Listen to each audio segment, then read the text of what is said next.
بينما كرة عراقية تلعب للزعامة خطيرة وجول جول للزعامة يا يونس للصدارة يا محمود مش ممكن. Welcome to the first ever episode of IraqFootball podcast. I'm your host Hassan Bilal from www.IraqFootball.me. I'm joined by my good friend Laith Naimi from www.SoccerIraq.net.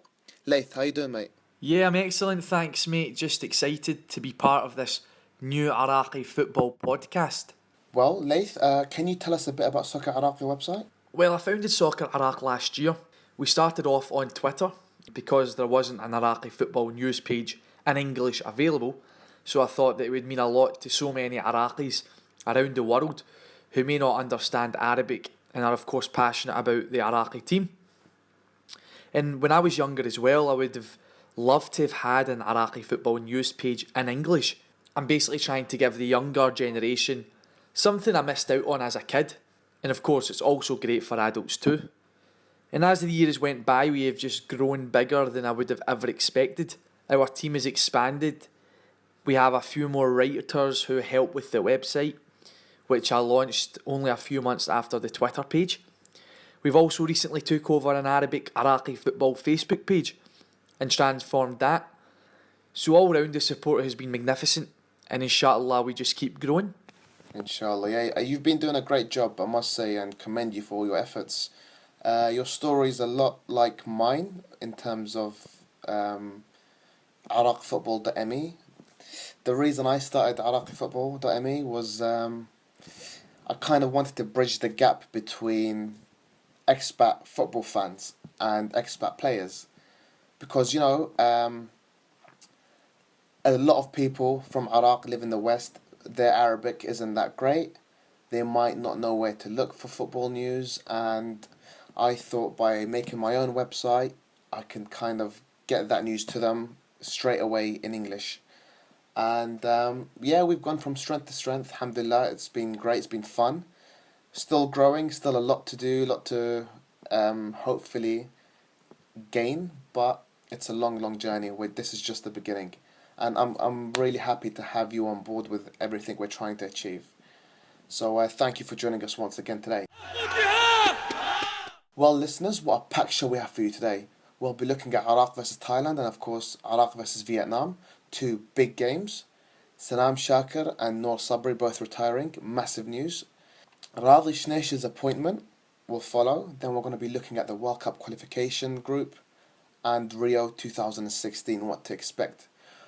Along the way, we're going to have little quizzes here and there, and we'll finally finish with a Q&A. So, a packed program, and we're delighted to have you joining us. So, Laith, what are your thoughts on the Iraq performance against Thailand and Vietnam? First of all, Thailand, I really think that we got lucky to even earn a draw in that game. And I don't mean to sound too negative, but Ali Adnan, with a driving run, doing what he does best towards the end of the game, salvaged us a point. It was a bit of a slap in the face to I think all those who mocked the Thailand national team and the draw in general when it was made.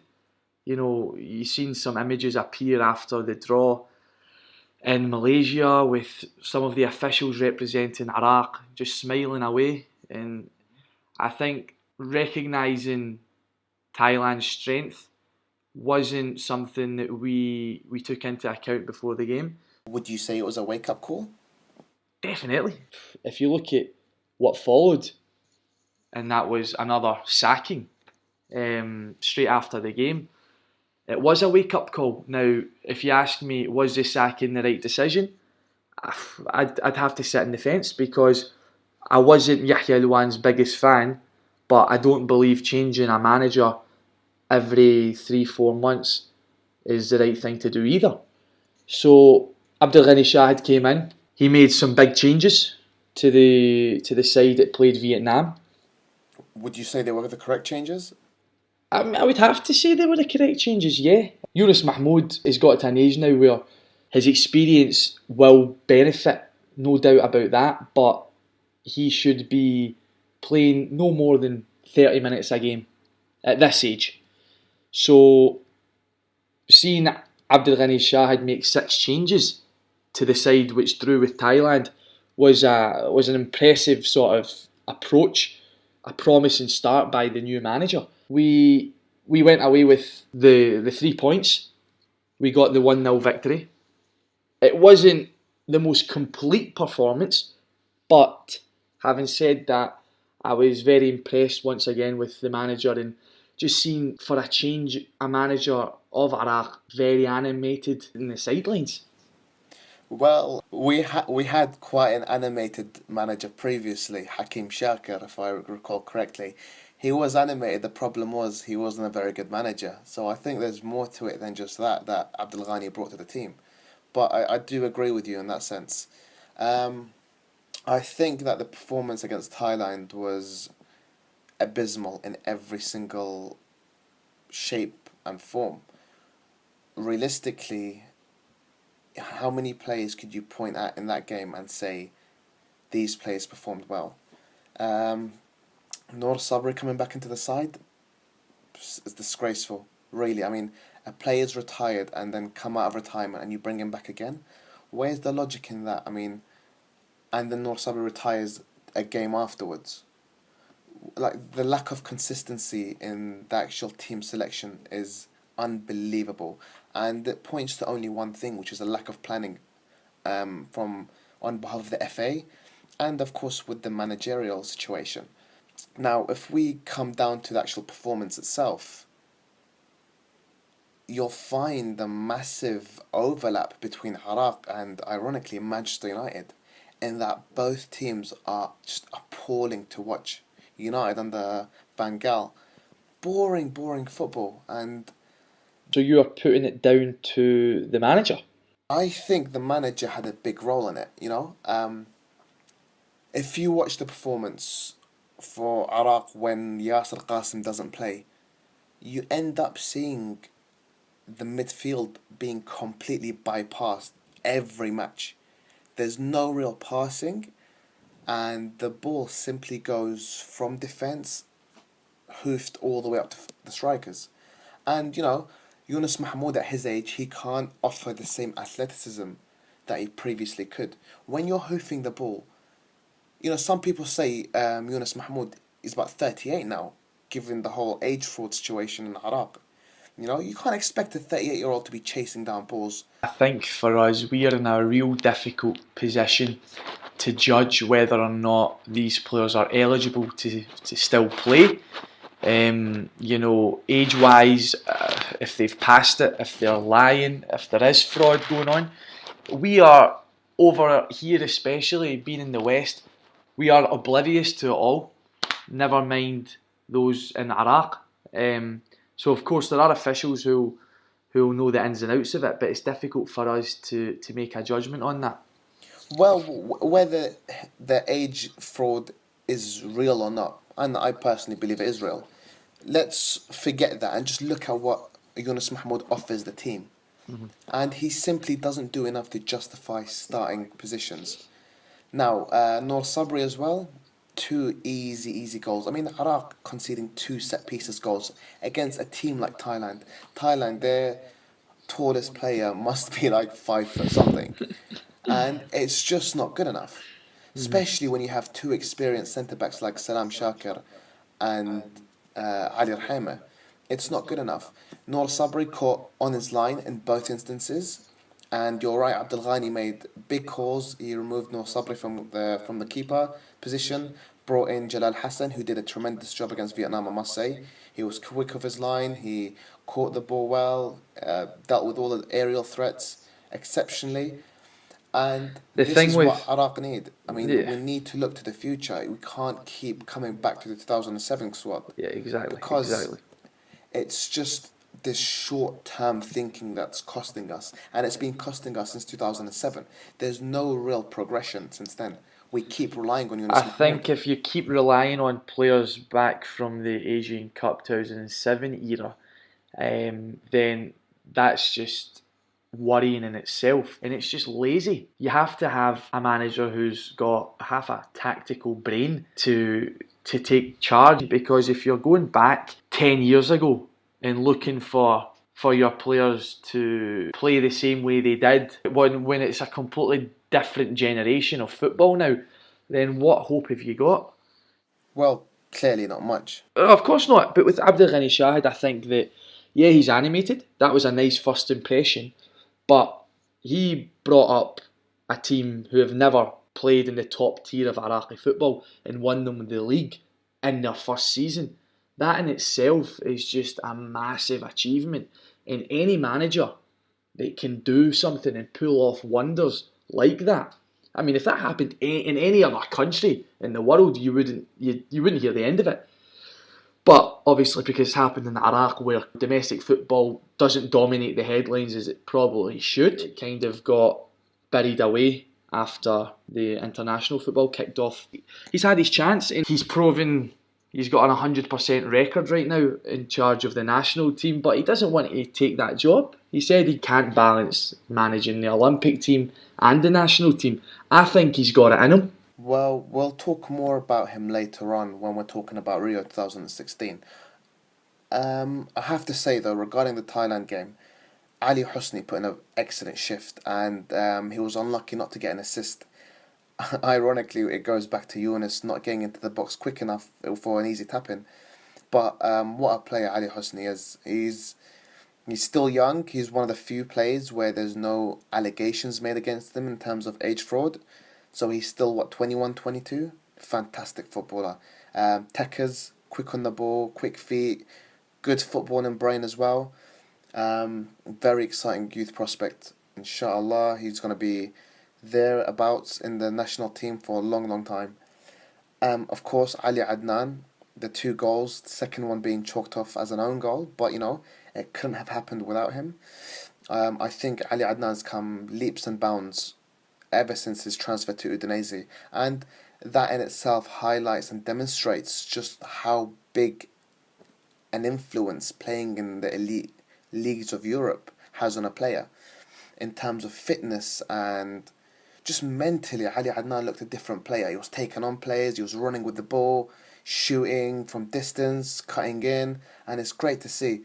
So good on him. I'm really glad that he's doing well. Hopefully he finds his spot back in the Udinese team. Ever since they changed managers, he seems to have been on the substitutes bench, and he missed the game last week. He was in Baghdad for some reason. He's not started since the new manager came in. Yeah, but they've only had 2 games, to be fair. If it's anything to go by, his last game against Roma was unbelievable. Mohamed Salah, back pocket for me, so I think there's a bright future for Ali, and he'll continue to go on and be one of the best Iraqis and one of the best Asian players in Europe. Fingers crossed. Laith, what about the Vietnam game? As I said earlier, job done really. We got the 3 points. There was obviously the bombings that had went on only a week earlier in Iskandariyah, which took over the build-up to the game. It obviously affected the players, all involved in the sport and the country as a whole. So it was a win for the 41 who died there. Allah yarhamhum, and God bless them and their families. So I think Mohamed is proven to be a super sub within the national team, but a crucial and probably the most important player for the Olympic squad heading to Rio, in my opinion. And yeah, he came on, he gave the Lions the lead going into the break, and I'm just glad that we managed to see it out, and hopefully now looking ahead to the World Cup qualifiers. I know we're going to talk about it a bit more later, but it's not an easy group, and we need boys like Mohamed to step up to the plate. Right. Well, the Vietnam game, in my opinion, I'm glad we got the job done basically, but again, if you look at the performance as a whole, dire is the only word I can think of. But credit to the manager Abdul Ghani. That was probably the first time in the whole tournament since the first half against Thailand when we drew 2-2. We were leading 2-0 at that point. It was the only real time we were passing the ball, and it was good to see. It was enjoyable. You've got to remember as well, Hassan, how much is going to change in a few days. Abdul Ghani Shahid had 5 days, was it, not even a week to prepare. You can't really change the philosophy too much in that short period. Of course, but I'm not blaming the manager. My main issue is just the setup in itself. I mean, it's Vietnam. Seriously, like, we should be walking through these fixtures. We shouldn't have to resort to the last game and rely on other teams' scores for us to progress through the first round of qualification. That's beneath us. These are games we should be walking. But, credit to the manager. He managed to get us the victory. Alhamdulillah, we managed to make it through the second round. But in Iraq's defence, and it's a very poor defence, I have to say though, that throughout the tournament, throughout the qualification, the quality of pitches we've been playing at have been awful, and they've been a great hindrance towards the passing of the national team. I just can't understand why we've decided to move to Iran to play our games when the facilities in Emirat and Qatar are just night and day above any other Middle Eastern country. So for me, the decision to move to Iran is just beyond me, really. Yeah, I agree with that. I'm not too sure what the rationale was behind that, but I can't say it paid off. But, it's done and dusted. Iraq are through, alhamdulillah. After the qualification came news that Salam, Shakir and Noor Sabri have both retired. What are your thoughts on that? We are probably the only country in the world who find our national team players retire twice. 3 times sometimes. 3 times even, I know. I can't get my head round that as well, but nonetheless, they both represented Iraq through some great years and some great competitions. And when they were at their peak, my God, the pair of them were just unbelievable. Salam Shakir announced his retirement last year, but there were rumours that his dad told him not to retire and asked him to stay on and that sort of thing. But with Iraqi footballers, you always take that sort of thing with a pinch of salt. But credit to Salam, his performance levels haven't dropped. He started off a fantastic footballer and he retired a fantastic footballer. I honestly reckon we could have got another year out of him, and maybe another year or 2 or maybe 3, given the way Iraqi players really prolong their careers, let's say. But, he retired at the right time, and credit to him. He realised that he can't offer any more. He realised that there's a lot of players waiting to make their debuts. Ali Faz is a massive player in my opinion, especially one for the future. And, Salam Shakir retiring gives opportunities to them. yeah, and you've got to respect the fact as well that so many national team players in Iraq, they do enjoy prolonging their careers, whether it be for the fame or fortune. They just drag it on, and that can tarnish a reputation at the end of it all. So for Salam, he had 7 more appearances to go until he reached that 100th cap, which would have been a great milestone. He's just a man of class, and good luck to him for whatever he goes on to do. Absolutely, he's a quality footballer. With Noor Sabri as well, I would have to say that the first time he retired should have been the last. To be fair to the goalkeeping coaches over in Iraq, we do seem to produce talented goalies, in my opinion, who are consistent. Yeah, they aren't perfect. I mean, I do rate Jalal Hassan, but he was criticised for his set-piece errors at the Asian Cup last year. But Fahad Talib, the youngsters, worked wonders with the Olympic team in goals, and domestically as well, he's been great. And Mohamed Qasid a few years ago too, Confederations Cup, I think he won best goalkeeper of the tournament. So we're never lacking in that position. I don't think it's a good idea to just keep playing someone who lost their top ability, 3-4 years ago now. So, after the games, we saw Salam and Noor retire. As you mentioned earlier, Abdul Ghani called it a day on his managerial career for the Iraqi national team. He went back to his Olympics job, and Iraq were left yet again without a manager. According to my calculations, that would leave us with about 6 managers in the last 14 months, if we are to include Radhi Shenaishil's latest appointment.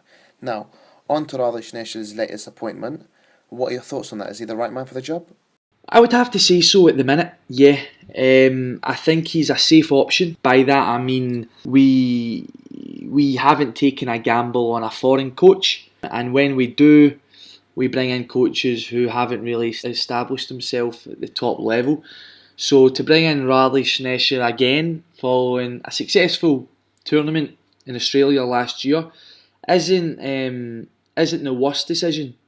I like how he stands up for what he believes in. From his interviews that I've watched on Iraqi television, he's very passionate.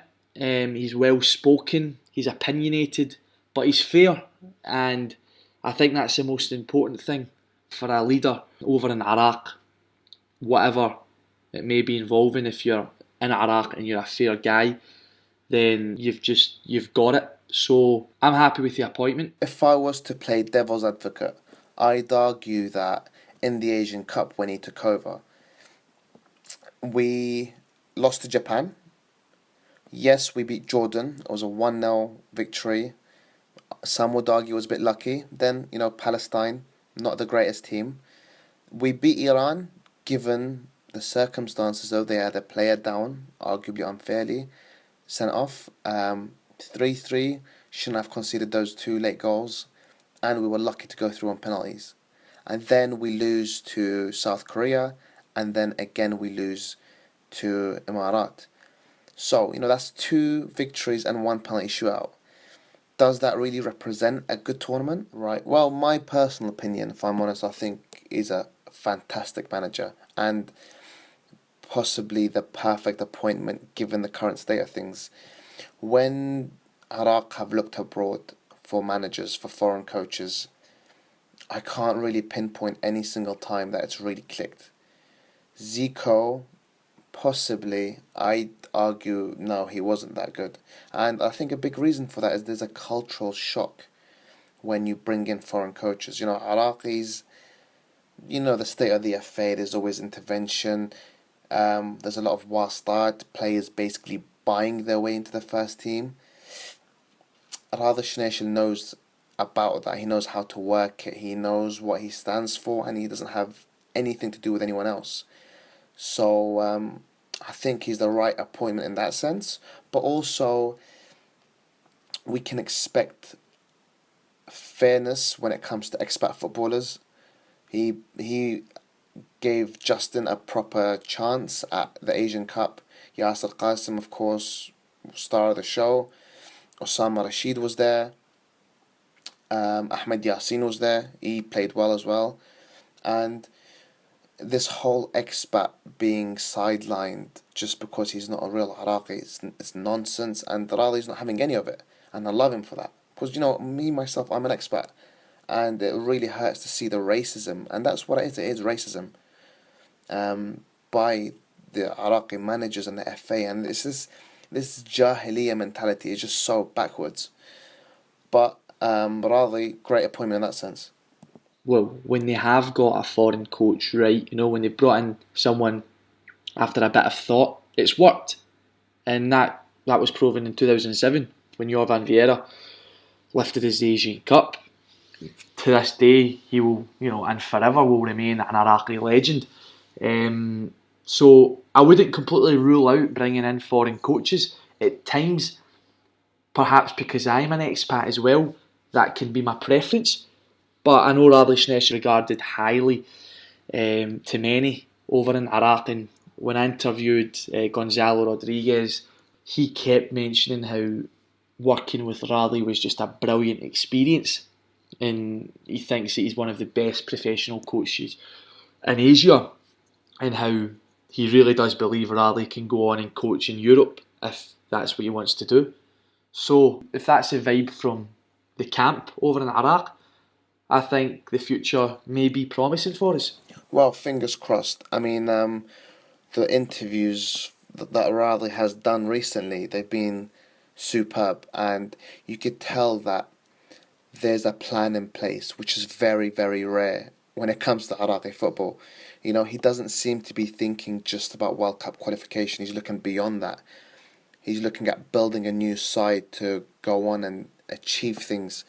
And he's the right man, in my opinion, to do that. Look, there's managers out there as well, Hassan, that you need to remember their approach will take months to pay off, you know. These guys are long-term managers. We just need to give them a chance. And I'm not just saying now because Radhi Shenaishil is appointed, let's give him a chance. But instead of just get rid of a manager after one attempt, at qualifying to the Olympics or one attempt at qualifying to the World Cup, we kind of need to give them at least a year. You know, at least a year, sometimes two. And I know you don't get that a lot when it comes to international football, particularly in Asia. But I think that if you really want to reap the rewards, you have to do so. But I've got a question for you, Hassan. I know Radhi Shenaishil has been on air and vocal about his disappointment at the FA. He criticises them time and time again. And that is what we are told over here by various Iraqi sources. So my question to you is, why would the FA appoint someone who challenges them? It's an excellent question, I have to say. It's a tough one. I can't give you a conclusive argument because only the FA know why they appointed him. I would say that it's possible the FA's hand was forced in this sense. You know, there's a lot of pressure from the media, from fans, possibly from players, and you know, organisations possibly have an effect as well. You know, Iraqi Pro Football they're a big organisation right now. Iraq FPG, another media outlet. It's possible that the pressure forced them into appointing Shenaishil. It's not they couldn't afford to get another managerial decision wrong, because it's been a circus recently. It's a roller coaster ride. Every single other month we have a new manager, and like you said earlier, Radhi was the safest bet, and I think they're taking a hit by appointing him in that they know they will lose a significant amount of influence on the team. But they never had a choice, because if you don't get Radhi, they're just going to end up back at square one. Yeah, I think as well, they may have got away with, you know, some dirty business, let's say, over the past year, 2 or 3. But do you think now that they're standing up against the association in Baghdad, protesting, the images are out there for us to see, do you think that this is the FA being tactical and perhaps bringing in someone who they know is a fan's favourite? Possibly. I mean, we have to bear in mind that after winning the Asian Cup, even with the fast that the Iraqi FA was, they still managed to go and achieve what they did. And, you know, we have, of course, Athens 2004. That was a big victory for Iraqi football. All of that happened in the space of a few years. So it could be argued that the Iraqi FA never really had much time to really settle down or achieve anything. But Iraqi fans have been patient. They've been waiting. 2011 Asian Cup, you know, we qualified Athrab Dafra, let's say, as the Iraqi saying goes. Very lucky, very jammy, but we still did well enough to qualify. Then there was a Confederations Cup. And after that, in 2015, with Radhi Shenaishil, it was a semi-final in the Asian Cup. So there's been achievements put into place, but I think in the last year and a half, everything's just fallen apart. And the Iraqi fans are becoming aware of just how bad things are. And I think they're closely approaching, let's say, breaking point. And their patience is running thin. They've been really bullied and really taken advantage of the Iraqi fans.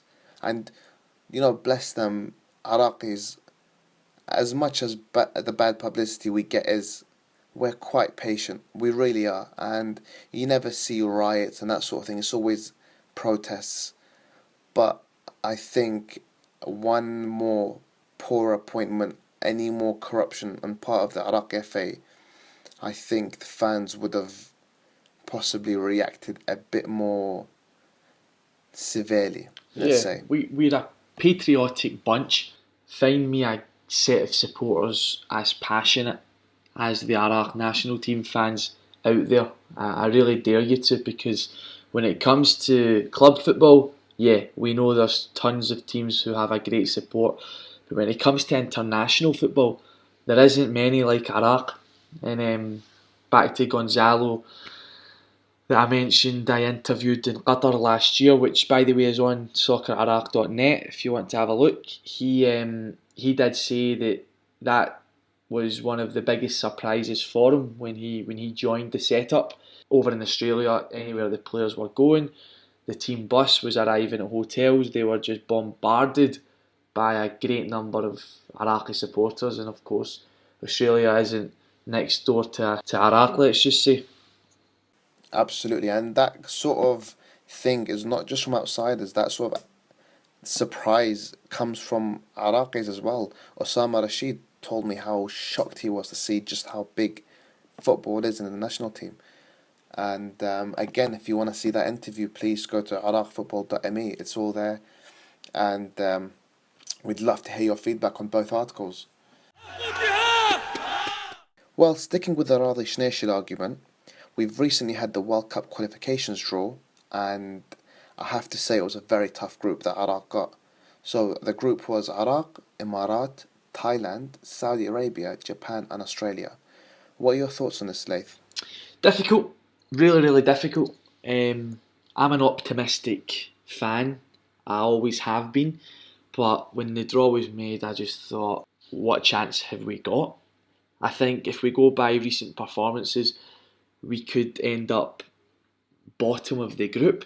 We've not beaten Thailand since 2001. We've not beaten Emirat since 2011. We've not beaten Japan since 1984. We've not beaten Saudi since 2013.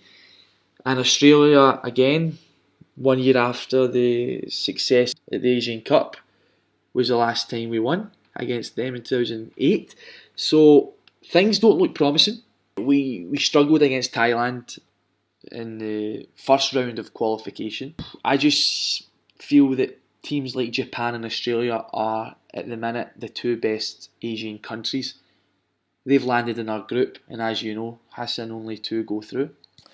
I think you're right in that sense, but do you know what? Looking at the other group, Iran, South Korea, Uzbekistan, Qatar, yeah, there was China and Syria, but that's still a very tough group. I think I might be wrong by the end of the fixture list, but I reckon we stand a better chance in this group. Not to say we're going to go through, but, you know, if Radhi Shenaishil can do his thing, and I sincerely hope he does, maybe we could see some progression. But, you know, we're at that final stage. If we qualify now, we make it to the World Cup. It isn't going to be easy. If you want to make it to the World Cup, you've got to be prepared to beat these teams. Because, you know, if you can't beat the likes of Thailand, you don't deserve to be at the World Cup. It's simple as that. You've got to beat the best, and no matter who we'd have been drawn against, it was never going to be an easy one. And we've got to this stage time and time again, but we can never make it past the final hurdle.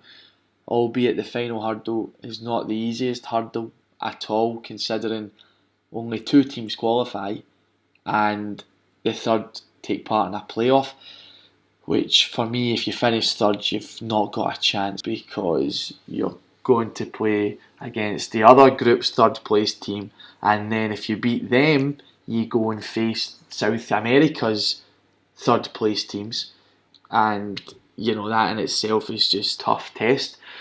So yeah, you know, when you look at a group of only 6 teams and think 2 go through, you do feel confident and optimistic and think this could happen.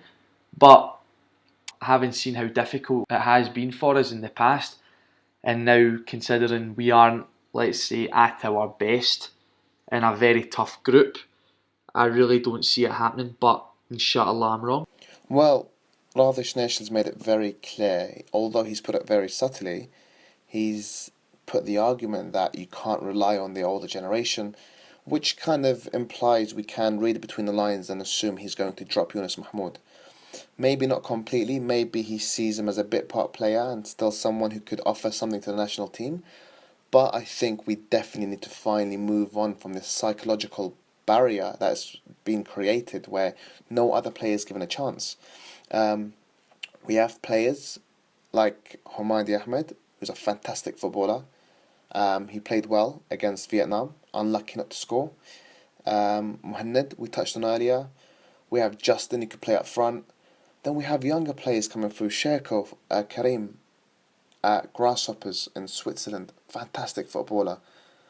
Marwan Hussein, again, did really well recently with the under 22, I think, the World Cup. He scored quite a few there. And there are a few up-and-coming footballers.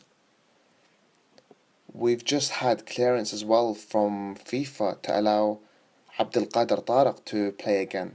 There was some confusion over his name or his passport, something along those lines. So it's great to have him available to the national team as well. Fantastic footballer. So there are players in place there to finally take over from Younis. But the only way they're going to make it with the national team is if Younis Mahmoud is no longer the main starter. We're currently in a situation where these players are given bit part games for them, or minutes, very few minutes for them to make a mark. And, they're given 20 minutes, they don't score, that's the last we see of them for at least a good month or whatever. It's not good enough. At the international stage, players need consistent, regular games. Even if they're not scoring, Humaydi Ahmed brings much more to the game than Younis Mahmoud does. I'd argue as well that Younis himself is no longer scoring. Yeah, he scores a penalty here and there. Maybe scores against Palestine or whatever, but in the big games, where is he? He's just not available. That needs to change. I think that's a big factor, and I think it's also created a mental block for the strikers. Amjad Radhi, I have to add as well, Amjad Radhi is quality footballer. He's nowhere to be seen in the national team. Tell me if I'm being harsh here, right? But Younis Mahmoud is not capable of leading the line right now, okay? We know that. But I think we know that. He doesn't know that. I think he's the only one that doesn't know that. But if Marwan was to come in, if Muhammad was to come in, Amjad Radhi, Abdelkader Tariq, Sherko, there's a few others, Humaydi Ahmed. If those guys were to come in and take Younis's position, would they do a better job? I reckon so. Maybe not get the same goal scoring record, but they'll bring other players into the game. They'll hold the ball up. They'll bring other players into the game, but to qualify to a World Cup, you really do need a star striker. At the moment, I don't think we have one. Ayman Hussein is tipped to be the next Younis. I'm delighted with how he's progressed in his goal to help us qualify to Rio, but I don't know if he can quite cut it at that level yet. And I might, in Younis's defence, have to say that he may be, within the starting lineup time and time again, because there isn't actually anyone who can go and give us that goal scoring run that we are looking for. The argument is that the other players might not give us the star-studded performance we need. The problem is Younis isn't offering that either. So you might as well go to someone who could at least offer something different. They say insanity is doing the same thing over and over again, expecting different results. And that's what we're doing with Younis Mahmoud. It's just not working. Yeah, he's a big reputation, a big reputable footballer. Yeah, he's got a great record. But what's he offering now? I can't disagree with that. at all. And if you ask me what I would do, it would be to drop Younis and to bring in one of those 10 strikers that we just named. I have to say that you're completely right, and that's the thoughts that I'm hearing from inside the national team. I'm not going to mention names, but what I've been told is that they want someone that can chase down long balls, someone who can drop short, play a 1-2, hold the ball up, bring the wingers into play. And Younis Mahmoud doesn't do any of that. And, I always get messages saying, what's your problem with Younis? Why are you against Younis? I'm not bothered to write an article about it because I'll never stop writing. So I'm glad we have an opportunity to talk about this right now. Listen, I love Younis Mahmoud, and it's honourable for me to be able to say that one of the best footballers in Asia, possibly the best over the last 15 years, is an Iraqi, Younis Mahmoud. But I love the guy so much, I don't want him to taint his legacy, and that's exactly what he's doing.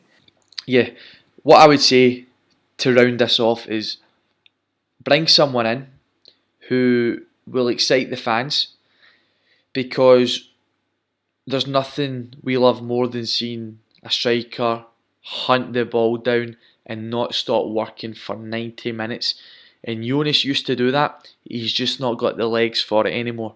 So bring someone in who is willing to just run and press on opposition defence, and that takes a huge weight off the rest of the team. Absolutely.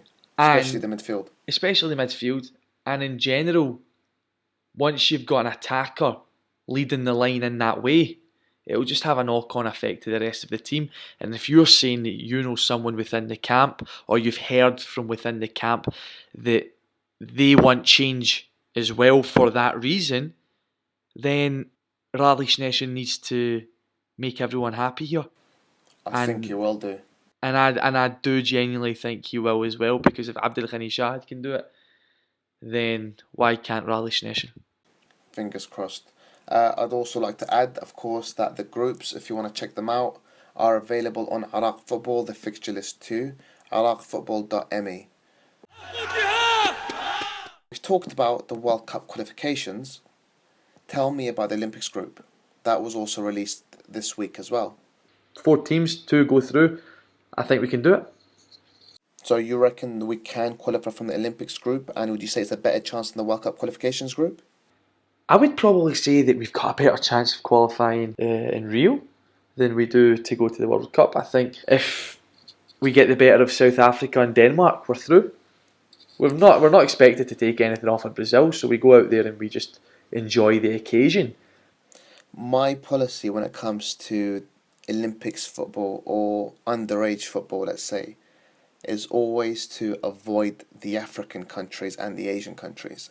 And the reason being is quite simple, is because they, like Iraq, have, let's say, a reputation for tazwir and changing age fraud, basically. So, I mean, I'm really glad we avoided them. With Denmark, do you know much and about South Africa, do you know much about South Africa and Denmark? If I'm going to be honest with you, I don't know what to expect. It's going to be an exciting tournament regardless, though. It'll be interesting to see what we can actually achieve, and I'm not getting my hopes up, but it'll be interesting. Can we achieve, or can we repeat what we achieved in Athens 2004? Well, that's a big question. I don't want the players to go into the tournament with that pressure, thinking that the last time we reached the Olympics, we defied the odds. I think they really just need to go and enjoy the event. When was the last time we went to Brazil? So the lads just need to look at it as a learning curve, as a huge experience, and I feel that when we play with zero expectation, we actually do better than when we are tipped to win matches. The team in 2004 for me was a better team than what we have now. I can't say that we are world beaters at the minute. And yeah, with Abdul Ghani Shahid in charge, you never know. It could be another fairy tale like it was in Athens 12 years ago. I think you're right in that we tend to perform better when there's no pressure on the team. You're right as well in saying that the team in Athens was a lot more talented than what we have right now. But it's an opportunity for the players to develop. The last time we were at the Olympics, which was in 2004, 3 years after that, we managed to win the Asian Cup. I'm not saying it's going to happen again, but it's a great opportunity for these players to develop, to progress, to gain some vital experience. And, who knows what we could achieve. If you would like to read about how Iraq managed to reach Rio 2016, please visit SoccerIraq.net for a fantastic article called Road to Rio 2016. Right, now moving on to this episode's quiz. My first question for you, Laith, is Ahmed Radhi scored Iraq's only goal at a World Cup. Who was it against? It was against Belgium. It was against Belgium. Well done. My first question is, Hawar Mullah Muhammad is the only Iraqi to score and feature in the Champions League. First question is, who did he make his debut against in the competition? Ooh, now, if I remember correctly, it was Inter Milan. That is the incorrect answer, but a good guess nonetheless, because Inter Milan were in that group. They were also along with Panathinaikos, Correct. who he scored against. Correct. But was that his debut game? It was not, no. He came on off the bench to help Anorthosis Famagusta, of course, the Cypriot team that he played for. Yep, Hold in Cyprus. Hold Werder Bremen to a goalless draw. Should have got that. No, well, at least you knew the game that he scored in. It was a fortnight later. Goal, good header. I think it was the winner, actually. Yeah, I always remember watching that actually on Sky Sports Champions League goals. Yeah, it's not often you see Iraqi on there. I couldn't believe it. I remember the reaction in the house when he scored, because we obviously found out beforehand. So we crowded round the TV when it was 10:30, I think, or 10 o'clock when they show the highlights. And because it was Anorthosis and Panathinaikos, I think it only aired for 3 minutes.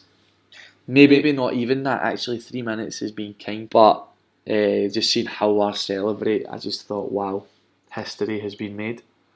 Massive footballer and a quality player. Big fan of his. And I'm glad if anyone broke that record, it was him. I love him. I really do. So, that's 1-0 to you. My second question, I have to say it's quite easy, this one. Who scored for Iraq versus Australia in Athens 2004? Who scored for Iraq? Oh, the overhead kick, Younis Mahmoud. It was Ahmad Muhammad. Well done, 2 out of 2. Well done. Thank you. To be fair though, I expected your questions to be a bit more difficult. Maybe next time. And my second question is, who was in Iraq's group at the 2007 Asian Cup? Oman, obviously. I think it was a 0-0 draw against them. Thailand and Australia we beat 3-1. Whether the results were right or wrong, I don't know, but that wasn't the question, doesn't matter. It wasn't the question, but you got everything you said there correct. The group was Iraq, Australia, Thailand and Oman, so well done to you. Thailand was a 1-0 draw, Oman was a 0-0 draw as you said, and who can forget the 3-1 victory over Absolutely. Australia. Yep, fantastic game. So we had a massive number of questions sent in to us. Thank you to everyone who sent in their questions. It's fantastic to see the support for our podcast, but also to see that there's such a great interest in Iraqi football. So the first question we've chosen is by Harun Hassan. He asks, how do Iraq compare with the rest of Asia in terms of football? What's your thoughts on that question, Hassan? I think it's a tough one to answer. It's one that I've been thinking about quite some time now. Now, if we're to look at Iraq as an individual player-to-player basis with the other teams in Asia, I don't think we're far behind. we've got some fantastic footballers, especially in the attacking department. I mean, if you put together a starting 11, let's say, you've got quite a solid, let's say, front six maybe. You know, you have Yasser Qasim in the middle with Saad Abdel Amir. Substitutes, you know, Osama Rashid, great footballer. You have the likes of Amjad. You have others who could fill in the void, Mehdi Kamil, etc. Then on the wings, there's so many players to choose from. Ali Adnan here, Ali Hosni there, Justin Miram, Ahmed Yassin, Amjad Khalaf. It's just loaded with attacking footballers. Up front, again, we listed about 15 strikers earlier. The football is just appalling, and I don't know why it's that bad. It shouldn't be. Like I said, on a player-to-player basis, we're up there with the best in Asia at least. But it's all the other things that happen outside of the pitch. The preparation, the player mentality, the discipline, the diet, the sleeping late, the partying. We're miles behind in that sense. The lack of facilities too, of course. And it's going to be a long, long while until we could overcome all these objectives, and inshallah in the long run we can, and I think Shenaishil is the right man to push us forward. Another good question, this time from Murtada Nasser. He asks, when will we see the best of Justin Miram in the national team? I think we were starting to see the best from Justin. If we break it down, he scored his first goal for Iraq against Taiwan in September. He then scored against Thailand the following week and won man of the match. On top of that, when he went back to club duty, he scored the fastest MLS Cup goal, I think, in history, or playoff. It was 8 seconds, wasn't it? Yeah, I think it was 8 or 9 seconds. He opened the scoring for the Crew against the New York Red Bulls, I think. And that was before they went on to win the Eastern Conference, which was a huge achievement in itself, and the first Iraqi to do so. I just think that he's already shown what he's made of. I know frustration was there last year, particularly due to his strength, but after the Asian Cup, he came on leaps and bounds. The last two performances for him within the national team was a huge success. As I said, Thailand and Taiwan, he was probably our best player on the park both times, particularly against Thailand. So it was a bit unfair on him for not earning another call-up, which amazes me. And I think it was a very political decision to not have him there. yeah, I think it was. And that's what I liked about Abdul Ghani Shah. His first decision was to call up Justin and tell him to jump in the first flight to Iran, which just wasn't doable because of cost and time, and it was too short notice. But it was a good sign nonetheless. So yeah, I think he's shown us what he's capable of, and there's plenty more to come from him. Wala At-Tai asks, where did it all go wrong for Yahya Alwan and Akram Salman, and how will things be different under Radhi Shenaishil? I think for me the biggest difference between Radhi and all the others is that he's got quite a strong presence. His personality is a dominant one. He doesn't take anything or any intervention from outside the training camp. He knows what he wants, he gets what he wants. Whereas the others, I hate to say, seemed like yes men. They didn't know what they wanted. They were just there by chance, by a shortage of other managers, and I think Radhi is there for a purpose, and it reflects in his planning. It's strategic, it's long term. The others were, you could tell there was no plan in place. They were taking it a game at a time, and the performances reflect that. So it's great to have Radhi there. Thank you to all those who sent in questions. We're sorry we couldn't go through all of them, but obviously time constraints limit the number of questions we could choose. That's all from us. Thank you all once again for tuning in. We hope you enjoyed it. Please remember that this is a monthly podcast. We'll be back next month, inshallah, for more news, more discussions, you could find me on www.IraqFootball.me. My Twitter is neshat_Hassan. I'm also available on Facebook, my like page, IraqFootball.me. If you want to contact us, leave us messages, comments on our websites. We'd love to hear from you. If you have any thoughts, feedback, we're more than happy to suggestions. Laith, where can we find you? If you want to follow my personal account, then you can do by following me on Twitter. That's at @LaithNaemi. And for all things Iraqi football, you can follow at SoccerIraq on Twitter. We're also on Facebook as SoccerIraq Official. And you can check out the website too, as mentioned earlier, www.SoccerIraq.net. Thanks very much for listening. Thank you very much for joining us, listeners.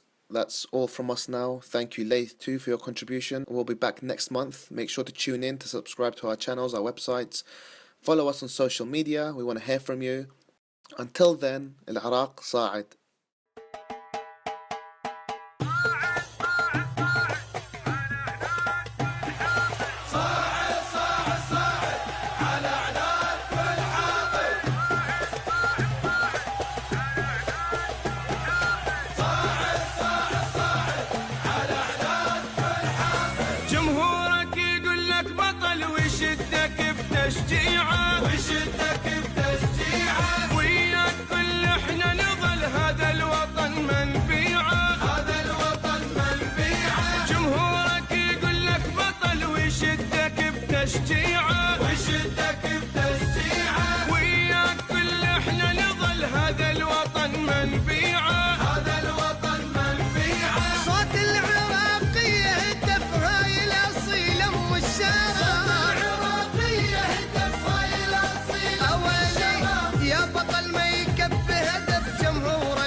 والله صاعد